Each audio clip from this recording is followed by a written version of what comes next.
ಲಿಂಗಾಯ ನಮಃ. ಮರ್ತ್ಯ ಲೋಕವೆಂಬುದು ಕರ್ಮಾರನ ಕಮ್ಮಟ. ಇಲ್ಲಿ ಸಲ್ಲುವರು ಅಲ್ಲಿಯೂ ಸಲ್ಲುವರು, ಇಲ್ಲಿ ಸಲ್ಲದವರು ಅಲ್ಲಿಯೂ ಸಲ್ಲರಯ್ಯ. ಕೂಡಲ సంగమ దేవ. విశ్వగురు మహాత్మా బసవేశ్వరుని నా హృదయ మందిరంలో స్మరిస్తూ ఈరోజు ప్రార్థనలో పాల్గొంటున్న సమస్త అక్కనబల్గా అన్ననబల్గా అందరికీ శరణు శరణ. ఈరోజు ఈ మధ్యనం అనేదైతే టాపిక్ మీద ఒక అంశం ఇచ్చి దాని మీద ప్రవచనం చెప్పగలిగే వాళ్లకు ఇవ్వడం జరుగుతుంది. కాబట్టి అందులో భాగంగా నేను రుద్రాక్షి మనం ధరిస్తే ఏమి దానివల్ల ప్రయోజనం ఉంటుంది అనే విషయం చెప్పదలుచుకున్నాను. కాబట్టి దాని గురించి నేను బసవಣ್ణ గారి వచనం చెప్తాను. బసవಣ್ణ గారి వచనం ఏంటంటే, లింగ పూజ చేసే ప్రతి వ్యక్తి వాడే వచనమే ఉంది. ఇది దాన్ని నేను సవివరంగా వివరించే ప్రయత్నం చేస్తాను. అయ్యా నాకు రుద్రాక్షియే సర్వ పావనము, అయ్యా నాకు రుద్రాక్షియే సర్వ కారణము, అయ్యా నాకు రుద్రాక్షియే సర్వ సాధనము, అయ్యా నాకు రుద్రాక్షియే సర్వసిద్ధి, అయ్యా నాకు రుద్రాక్షియే సర్వ పాపక్షయము, అయ్యా నాకు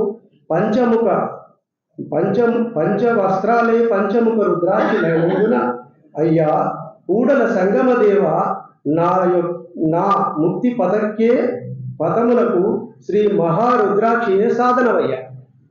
బసవಣ್ణ గారు ఈ వచనంలో రుద్రాక్షి గురించి చాలా చక్కగా వివరించడం జరిగింది.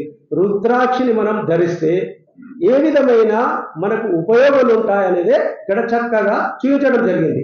అంటే ఆ శివుని చిజ్ఞాన నేత్రమైనటువంటిది రుద్రాక్షి. ఆ పరమాత్ముని చిజ్ఞాన నేత్రమైనటువంటి రుద్రాక్షిని ధరించడం వలన మనకు మరియు సకల విశ్వానికే పావనము జరుగుతుంది అని చెప్పడం జరిగింది. ఇటువంటి రుద్రాక్షి ధరించటం వలన ఎటువంటి ఘటనలు రాని, ఎటువంటి సమస్యలు రాని మనకు పారదోలుతాయి అని చెప్పడం జరిగింది. ఇటువంటి జ్ఞానాక్షి రుద్రాక్షిని ధరించటం వలన షట్స్థల భక్తి, అంటే లింగములో ఆయాతము కలిగే ఏదైతే షట్స్థలం అనేది ఉన్నదో అది మనకు సులువుగా ఆ దారికి వెళ్తాము అని చెప్పడం జరుగుతుంది. అదే లింగము సర్వసిద్ధి అన్నాడు. ఈ లింగము ద్వారా ఆ రుద్రాక్షి ధరించడం వలన సర్వసిద్ధి అన్నాడు. సర్వసిద్ధి అంటే యోగాలలో లింగ యోగము మించి యోగము లేదనేదే శరణుల తత్వము. ఆ విధంగా యోగము సిద్ధించింది నాకు అని చెప్పాడు. అదేవిధంగా రుద్రాక్షి ధరించడం వలన నా అజ్ఞానంలో ఉన్న నేను ఈ సకల పాపములను హరించు నేను పాపాలను తెలుసుకోగలిగినాను అని చెప్పడం జరిగింది. అదేవిధంగా పంచముఖాలైనటువంటి ఆ దేవుని ముఖాలున్నటువంటి రుద్రాక్షి ధరించడం వలన నేను పావనుని సార్థకుడనయ్యానని ఈ వచనంలో బసవಣ್ణ గారు చెప్పడం జరిగింది. అదేవిధంగా ఇంకొక వచనంలో బసవಣ್ణ గారు చెప్తున్నాడు. అయ్యా రుద్రాక్షియింద హరిదను భవపాశంగళ, అయ్యా రుద్రాక్షియింద మురిదను తనుగుణాదిಗಳ, అయ్యా రుద్రాక్షియింద వరిసెదను మహామాయయ, అయ్యా రుద్రాక్షియింద కళిదను పంచ మహాపాతకవ, అయ్యా కూడల సంగమ దేవ శ్రీ రుద్రాక్షియింద గెలిదనయ్యా సకల దురితంగళను. ఇక్కడ ఏమంటాడంటే, రుద్రాక్షి ధరించటం వలన నాకు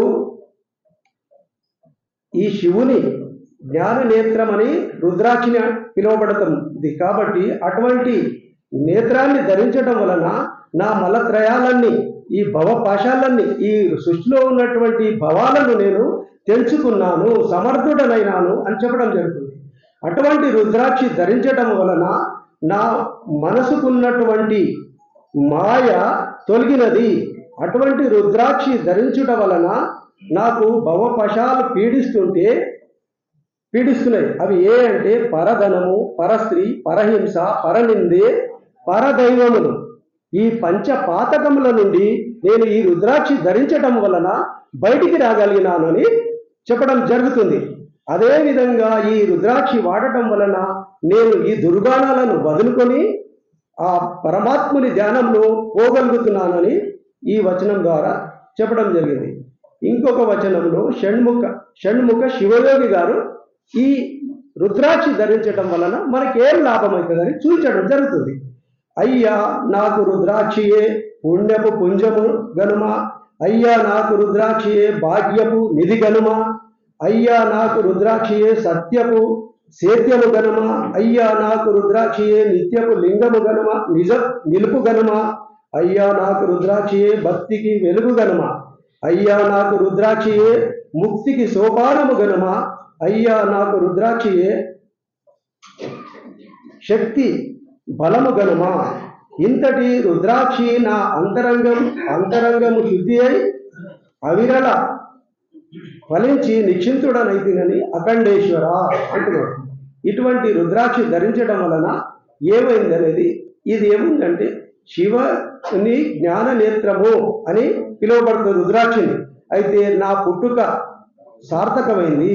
ఈ రుద్రాక్షిని ధరించడం వలన శాశ్వతమైన సంపద, అంటే నేను తరగలేని జ్ఞానాన్ని పెంచుకున్నా. ఈ సంపద శాశ్వతంగా ఉండొచ్చు పోవచ్చు, కానీ ఈ జ్ఞానం అనే సంపద నా లోపల నుంచి తీసుకోలేదెవరు, అది సాధించాను అంటున్నాడు. సుజ్ఞానము కూడా కలిగింది నాకు. ఈ రుద్రాక్షి ధరించడం వలన సత్యము అంటే అబద్ధం ఆడకుండా ముందరికి ప్రయాణం నడుస్తుంది ఈ రుద్రాక్షి నా దేహములో ఉన్నందుకు అని చెప్పడం జరుగుతుంది. అదేవిధంగా రుద్రాక్షి ధరించడం వలన ఈ భవబంధముల నుండి ముక్తి పొందినాను. ఈ రుద్రాక్షి ధరించడం వలన నేను ఈ నిక్షింతమైన భ్రాంతులకు చిన్న భ్రాంతులకు లోనడవకుండా శాశ్వతమైన మార్గం వైపు వెళ్ళటానికి దారికి దొరికిందని షణ్ముఖ శివయోగి గారు చెప్పడం జరిగింది. అదేవిధంగా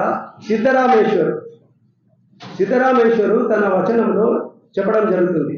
శివదాన శివభక్తి ಶಿವಚಿಂತೆಯುಳ್ಳತ ಶಿವನ ರುದ್ರಾಕ್ಷಿಯೇ ನಿತ್ಯದಲ್ಲಿ ಶಿವಜ್ಞಾನದಿಂ ಧರಿಸಿ ಅವಿರಳ ಮುಕ್ತಿ ಇಯ ಪಡೆದ శివభక్తికే శరణైతే యోగినాథ. సిద్ధరామేశ్వరుడు ఇక్కడ ఏమంటున్నాడంటే మీ బసవಣ್ణ వీళ్ళు చెప్పిన దానికి ఇది భిన్నంగా చెప్తున్నాడు. ఈయన ఎవరి లోపల చూస్తున్నాడంటే రుద్రాక్షిని ధరించిన భక్తుల లోపలనే పరమాత్ముని చూశాడు. ఏ విధంగా అంటే శివుని మీద ధ్యానం చేస్తూ శివునిలో సమరసం కాయగలిగే చింతలో ఉన్నటువంటి భక్తుడు అతను ఈ శివ జ్ఞాన నేత్రం అనిపించే రుద్రాక్షిని ధరించినప్పుడు ఎల్లకాలము తన మెడలో రుద్రాక్షిని ఉంచుకొని ఉన్న ఆ శరణుడే నాకు సాక్షాత్ పరమాత్ముడు అని ఈ సిద్ధరామేశ్వరు చెప్పడం జరిగింది.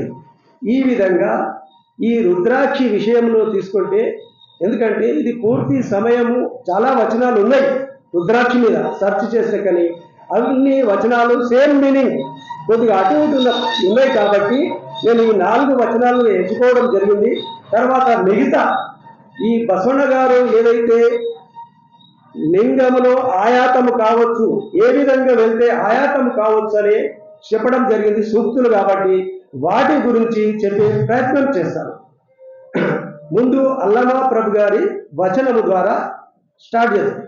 కాలుగలెంబవు గాలి కండయ్య ದೇಹವು ಎಂಬುದು ತುಂಬಿದ ಬಂಡಿ ಕಂಡಯ್ಯ ಬಂಡಿದ ಕೊಡೆ ವೈವರು ಮಾನಿಸರು ಒಬ್ಬರಿಗೊಬ್ಬರು ಸಮವಿಲ್ಲವಯ್ಯ ಅದರಿಚ್ಛೆಯೇ ನರಿದು ಕೊಡೆಯದಿರ್ತದೆ ಅದರಚ್ಚು ಮುರಿಯಿತ್ತು ಗುಹೇಶ್ವರ. ఇక్కడ అల్లమా ప్రభు ఏమంటాడంటే ఒక బండి, ఒక వ్యవసాయదారుని దగ్గర ఒక వెడ్ల బండి ఉంటుంది. ఆ బండి ఏముంటుందంటే తను వ్యవసాయం చేయడానికి ఆ బండి తీసుకొని పోతాడు. వచ్చేటప్పుడు ఏదైనా రాశి చేస్తే అండనే తీసుకొని అదే బండి మీద ఇంటికి వస్తుంటాడు. ఆ బండికి అచ్చు అటువంటి ఒక సాయశీల ఉంటుంది. అది వెళ్ళిపోతే ఆ బండి ఏమన్నా తొడుకులల్లా గుంతలల్లా పడిపోతుంది అనే ఉదాహరణ తీసుకోవచ్చు మనం. ఇక్కడ అల్లమా ప్రభు గారు ఏమంటున్నాడంటే ఈ దేహం అనే బండిలో ఏమంటున్నాడంటే ఇక్కడ పంచేంద్రియాలు అనేటివి ఉన్నవి. ఇవి ఏముందంటే ఒకదానికొకటి కలిసి నడుస్తలేవు, సమవిల్ల ಒಂದಕ್ಕೊಂದೇ సమవిల్ల నడుస్తలేవు. పంచేంద్రియಗಳ అంటే ఏమై కన్ను ఏమంటుందంటే సుందరమైన వస్తువును చూడాలంటుంది. అదేవిధంగా కివి మనకేమందంటే సుందరమైన అవి వినాలంటుంది చెవులు. నాలుక ఏమంటుందంటే సుగంధ వస్తువును చూడాలంటుంది. చర్మం ఏమిటంటే హితవాద వస్తువును ముట్టాలని ఆశిస్తుంది. ఈ 5 పంచేంద్రియాలు మన లోపల ఉన్నవి. వీటిని ఎట్లా ముందరికి తీసుకుపోవాలనేది ఇక్కడ మళ్ళీ చెప్పడం జరుగుతుంది. అంటే చర్మం మన కర్మలకు అనుసారముగా మనం ఏం చేస్తున్నామంటే ఇవి చెప్పిన విధంగానే నడుచుకుంటూ మనం అధోగతి పాల్పడుతున్నాము. అట్లా కావద్దంటే ఏం చేయాలంటున్నాడంటే ఇక్కడ చేయకుండా ఆవిటిని ఇడిదల్లెట్టు ఆవిటిని ఇడిచిపెట్టగలిగితే మనసన్ను శివనల్లి కేంద్రీకరిద్దరే. ఆవిడ ఇడిచిపెట్టాలంటే ఈ మనసును కంట్రోల్ చేయాలి.